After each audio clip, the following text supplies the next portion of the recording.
La mayoría de los pacientes que llegan a consulta tienen este padecimiento y algunos no lo saben, algunos ya llegan con el diagnóstico, pero uno de los desencadenantes es el estrés, ansiedad, depresión, y es uno de los temas más comunes tanto en ciudades grandes como la Ciudad de México, como en otros lados. La mayoría son mujeres jóvenes. Yo creo que ya después de los 20 años son cuando más lo están presentando, y sí se puede llegar a confundir un síndrome intestino irritable a una colitis. Yo creo que es uno de los padecimientos más difíciles de tratar. Salud, bienestar, alimentación y cuidados. Todo esto lo encontrarás en Vida Sana, el podcast de sumedico.com. Bienvenidos a Vida Sana, un podcast de sumedico.com. Yo soy Susana Carrasco y pues me da mucho gusto que nos acompañen una vez más en este espacio. Fíjense que hoy vamos a platicar acerca del síndrome de colon irritable, un problema que pues por sus síntomas se puede confundir con otras enfermedades y pues que afecta seriamente la calidad de vida de quienes lo padecen. Así que pues si ustedes constantemente tienen síntomas gastrointestinales, molestias, quédense porque vamos a platicar pues de todas esas dudas que seguramente tienen al respecto, y para ello está con nosotros una experta en el tema. Se trata de la doctora Selene Morgan. Les voy a platicar un poco de ella. Ella tiene una especialidad en medicina interna y una subespecialidad en gastroenterología y alta en endoscopía gastrointestinal. Bienvenida, Selene, muchísimas gracias. Gracias, Susi, por la invitación. No, al contrario, gracias a ti por acompañarnos. Y pues antes de comenzar ya con el tema del síndrome de colon irritable, pues me gustaría que comenzaras por explicarnos exactamente qué es el colon, porque a veces hablamos de colitis y de otros problemas, pero pues no sabemos exactamente, ¿no?, qué es el colon y cuál es su importancia. Explícanos un poquito al respecto. Sí, claro, es lo más importante. Bueno, el colon es de la parte del sistema digestivo, es la última parte o la última porción del sistema digestivo después del intestino delgado. El colon se puede llamar también intestino grueso, y se puede dividir en colon ascendente, colon transverso, colon descendente y sigmoides. Este intestino grueso se encarga de absorber nutrientes y absorber agua en todo el sistema digestivo. Al absorber agua de todo lo que ingerimos, de todo lo que comemos, todo lo demás pasa por el trayecto o el tracto gastrointestinal, llega al colon, esto lo muele, lo hace como una batidora, se puede decir, y muele los nutrientes, generando así la materia fecal o las heces, desechándolas ya de nuestro cuerpo. Al final. De acuerdo. Ahora pues, ¿qué es el síndrome de colon irritable? Y pues más o menos, ¿qué síntomas nos alertan que podemos tener este problema? Ok, el síndrome de colon irritable, o también llamado síndrome de intestino irritable, es como el nombre lo dice, es una irritación del colon, no es una inflamación como tal, es una irritación, es parte de una de las enfermedades funcionales del sistema digestivo. Quiere decir que altera la función y tiene ciertos síntomas que lo caracterizan para poder clasificarlo como una enfermedad funcional. Uno de los principales síntomas que se clasifican, que hacen que sea el diagnóstico, es el dolor abdominal. Normalmente hay criterios en la medicina que manejamos que al interrogar al paciente nos llevan a hacer el diagnóstico, porque lo importante del síndrome de intestino irritable es que no hay parámetros tanto de laboratorio, de imagen o de otra cosa que nos pueda ayudar o orientar al diagnóstico. El diagnóstico se hace con el interrogatorio del paciente, y normalmente lo que nos menciona es dolor abdominal, por lo menos 1 o 2 veces por semana en los últimos 3 meses. Cambios en el patrón evacuatorio, o sea que el paciente, por ejemplo, hace 2-3 meses estaba evacuando normal, pero de un día para otro empezó con diarrea o con evacuaciones bajas de consistencia, o que haya presentado estreñimiento. O a veces hay pacientes que alternan diarrea con estreñimiento, y ese es un cambio en el patrón evacuatorio.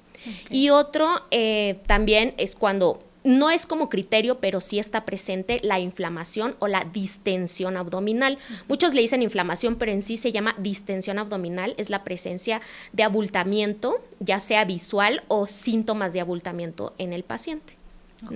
¿Y qué tan frecuente ves este problema en consulta?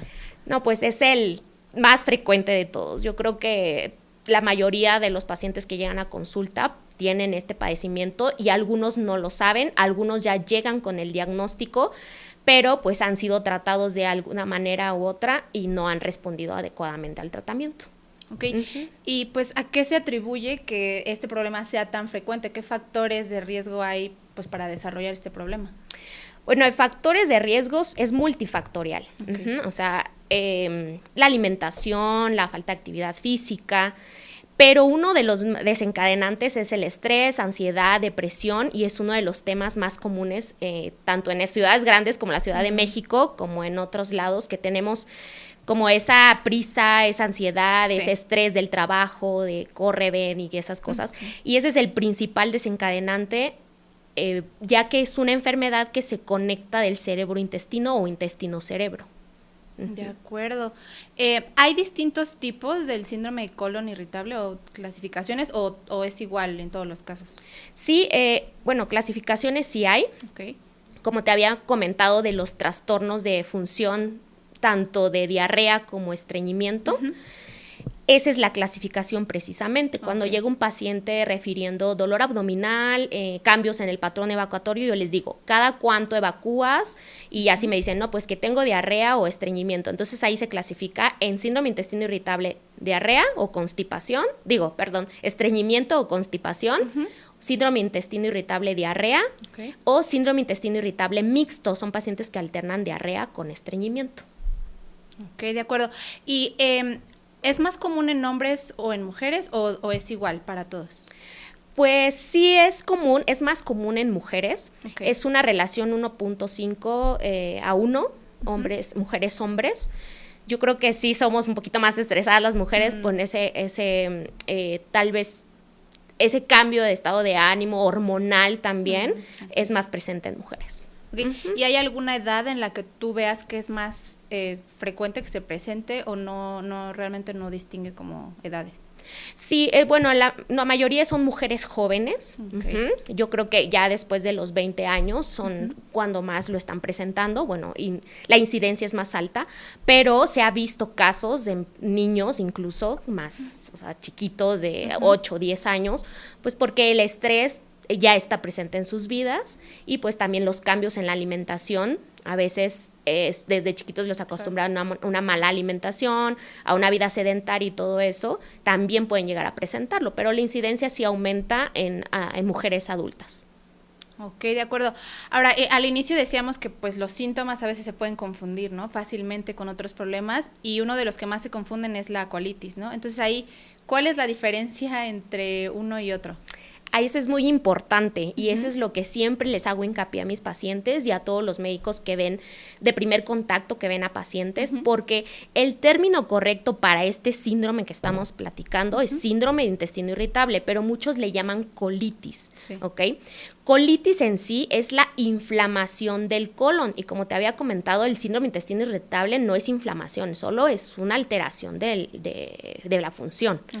Pero la colitis es inflamación como tal de la mucosa del colon y esto entra en una clasificación de enfermedades inflamatorias intestinales. Por ejemplo, la enfermedad de Crohn, la enfermedad, la colitis ulcerosa crónica idiopática, la colitis isquémica, la colitis infecciosa, o sea, ya es otro rubro de enfermedades o otro tipo de clasificación que son mucho más graves y que requieren un abordaje mucho más avanzado en este tipo de pacientes, pero estos pacientes ya presentan datos de alarma.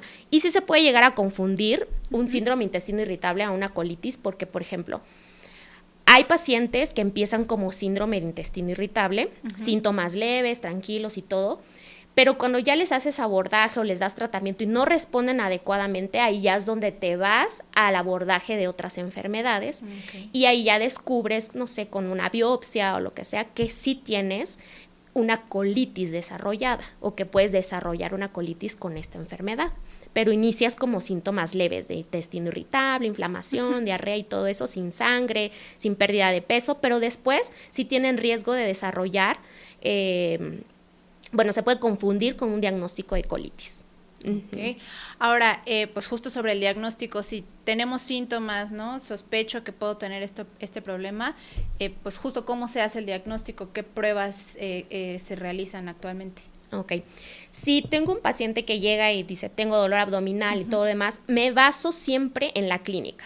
O sea, el interrogatorio. Hay criterios diagnósticos, cuántas veces a la semana tienes dolor, cuántos, cómo estás evacuando y así, ¿no? Entonces ahí ya hago el diagnóstico, ¿no? Si parece que tienes síndrome de intestino irritable, te doy tratamiento y mejoras, adelante, te doy seguimiento, ¿no? Pero si tú llegas y me dices que tienes un dato de alarma como sangrado en las evacuaciones, o te pido una muestra de popó y sale sangre positiva, o una infección, antes de decir que es un intestino irritable, tengo que diagnosticar otras enfermedades o excluir otras enfermedades que pudieran ser más graves. Porque es algo funcional, entonces puedo dejar escapar como otras enfermedades. Entonces, pues si tienes datos de alarma y todo eso, me ayudaría a hacer otro tipo de diagnósticos, pero como tal el intestino irritable es clínico, totalmente clínico. No hay un parámetro de laboratorio, de imagen, de algo que me pueda orientar o decir es esto. Ok, de acuerdo. Ahora, pues qué tan importante es ir con un especialista, ¿no? Porque a veces pues es muy fácil automedicarse, ¿no? Tomar el remedio, el té, pues digo, ya nos platicabas, ¿no? Puede evolucionar algo más grave, pero pues si pudieras ampliarnos un poco más, pues justo con qué especialista hay que ir y por qué es tan importante que acudamos con un especialista. Ok, sí, es importante porque por algo existen las especialidades, sí, ¿no? Pues cada médico estudia su rama y eso nos ayuda a tener un poquito más allá de conocimiento del básico, ¿no? Entonces siempre están actualizándose las evidencias, los tratamientos y todo lo demás. Y aparte, bueno, yo aparte soy endoscopista. Eso me puede ayudar a que cuando me llegue un paciente con intestino irritable, datos de alarma, que no responde al tratamiento y todo, podemos excluir otras enfermedades como el cáncer de colon. Que el cáncer de colon en pacientes mayores de 45 años que ya les toca un escrutinio, normalmente en México no estamos acostumbrados a realizarnos estudios como colonoscopías, pero empiezan con estos síntomas leves de intestino irritable. Entonces, no, pues ya llevo años, lo que nos comentan los pacientes, ya llevo años en tratamiento, no siento mejoría, he ido con tal médico y no mejoró, hasta con cardiólogos, con todo han ido, pero nunca han ido con un gastroenterólogo.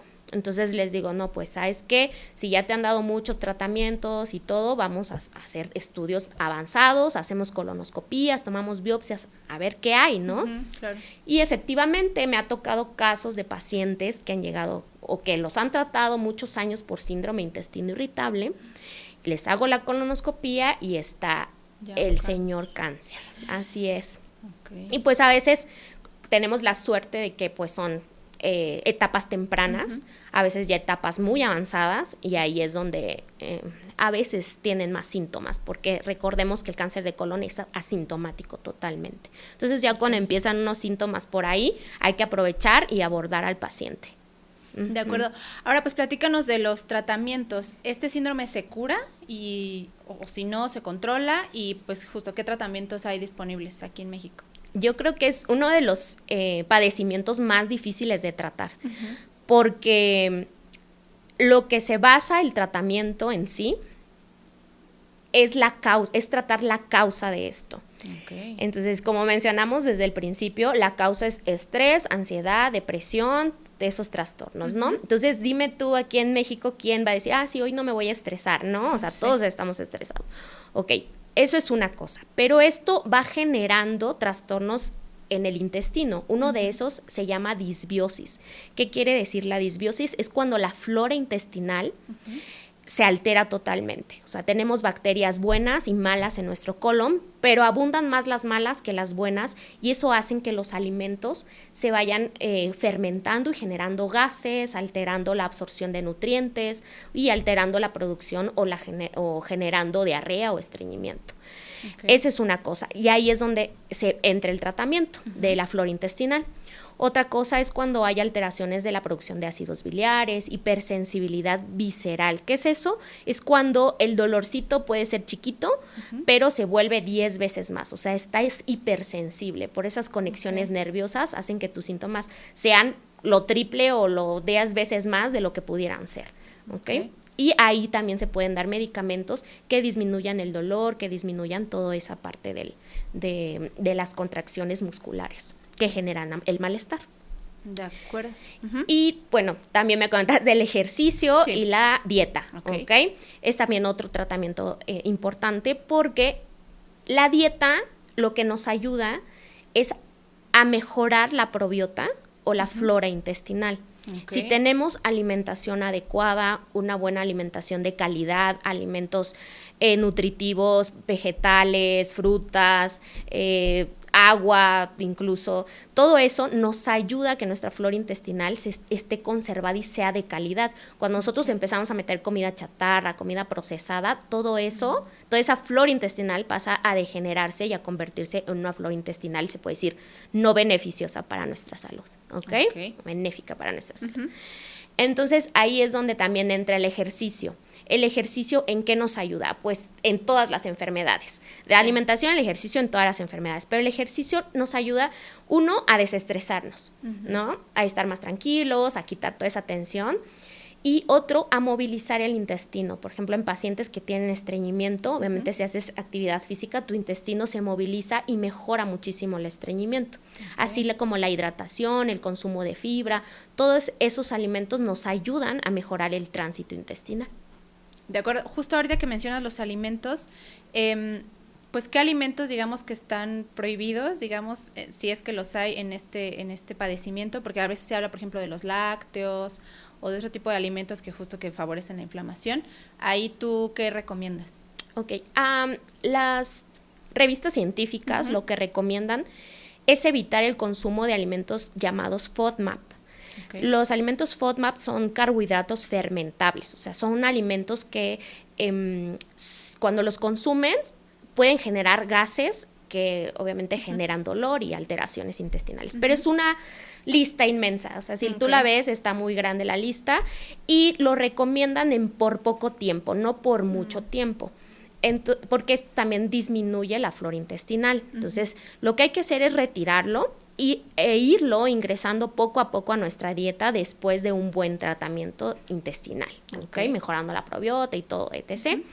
Después de eso hay que ir metiendo los alimentos poco a poco para ver qué es lo que no toleramos. Pero, por ejemplo, yo le comento a mis pacientes, hagan una lista, la dividen en dos y ponen alimentos que tolero y que no tolero, porque todos somos diferentes totalmente. Por ejemplo, yo puedo tolerar una papaya, pero tú no, o a ti te inflama, pero a mí me cae bien, ¿no? Entonces ahí ellos solitos se van haciendo sus propias listas de los alimentos que no están tolerando y poco a poco después del tratamiento los vamos ingresando a la dieta para que vayan notando que el tratamiento surtió efecto y que ya puede comer casi todos los alimentos, porque normalmente llegan pacientes que no comen nada, porque fue con un médico y que le dijo, no comas esto, es una gran lista interminable, y llegan desnutridos, llegan hasta pérdida de peso porque no comen nada, muchas cosas, y les digo, ¿pero por qué no comen? No, pues es que mi médico me prohibió tal y tal,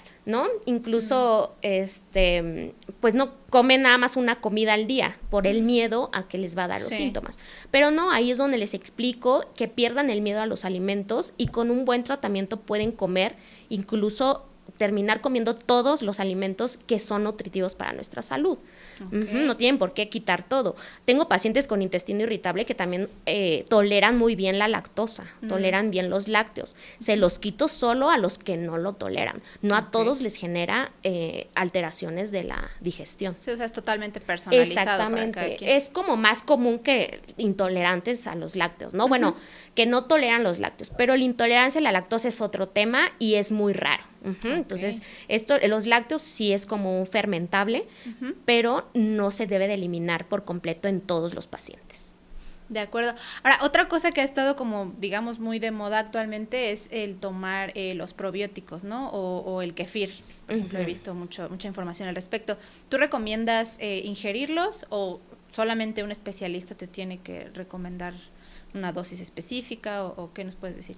Ok, cuando ya tienes la enfermedad, lo mejor es recibir un tratamiento, porque hay probióticos más específicos para cada padecimiento.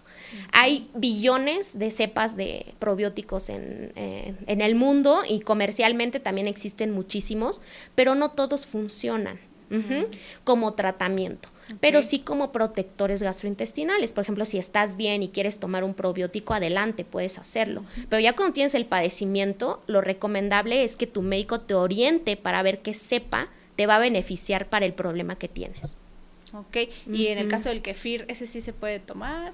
Sí, adelante. Okay. Sí, no hay ningún problema. Si lo toleran bien, si no hay una enfermedad como tal, pueden comerlo, tomarlo en sus alimentos día a día. Perfecto. Pues Selene, pues ya prácticamente terminamos ya con todas las preguntas. Me gustaría cerrar pues con algún mensaje que tú quisieras dar a la población respecto a estos síntomas, sobre todo para fomentar la prevención y pues también el no automedicarnos, ¿no? Y como tú mencionabas, ir con un gastroenterólogo si tenemos estos síntomas, porque si no, pues vienen las complicaciones, ¿no? Exactamente. Bueno, lo que les recomendaría, y es lo más difícil, es dieta. Obviamente no una dieta como tal, sino quitar los alimentos que sabemos que no nos aportan nutrientes. Sabemos cuáles son, no nos engañemos, sabemos cuáles son. Actividad física, eso sí, invariablemente a todos nos ayuda. Obviamente métodos de antiestrés, no sé, tal vez relajarnos, hacer, no sé, salud mental, muchas cosas que nos pueden ayudar a bajarnos un poquito el estrés, la ansiedad y todo eso, cuidar nuestra salud mental. Y si hay síntomas, si se sienten identificados con los síntomas que acabamos de explicar, de verdad acudan con un médico especialista, gastroenterólogo, les puede ayudar muchísimo. Es una enfermedad controlable, no curable, pero sí muy controlable, porque si no se trata, afecta mucho la calidad de vida de las personas y eso tampoco es bueno vivir así, ¿ok? Claro. Sí hay solución, porque he escuchado muchas veces que es que me dijeron que esto no se trata y que así voy a vivir siempre. No, sí hay solución, sí pueden vivir bien, sí pueden tener una buena calidad de vida después de un buen tratamiento con su especialista y yo creo que podrían mejorar muchas cosas en su aspecto. Perfecto, Selene. Pues muchísimas gracias. Si alguien quisiera ir a consulta contigo o quisiera enviarte alguna pregunta, ¿dónde te podemos encontrar? Pues está en mis redes sociales, tengo Instagram, Facebook y pues WhatsApp directamente y Doctoralia también para agendar alguna consulta. Okay. Me pueden buscar como DRA de doctora Selene Morgan en las redes sociales o también en el número de 55 30 30 42 44. Perfecto. Pues ya saben dónde pueden hacer consulta con un especialista para que pues realmente les traten sus síntomas como debe ser y pues no les estén restringiendo alimentos, ¿no? Como bien nos comentabas. Muchísimas gracias, Selene. Gracias, Susi, por la invitación. Gracias. Y ustedes que nos vieron, muchísimas gracias. Manténganse al pendiente de otros temas como este. Nos vemos en la próxima. Bye.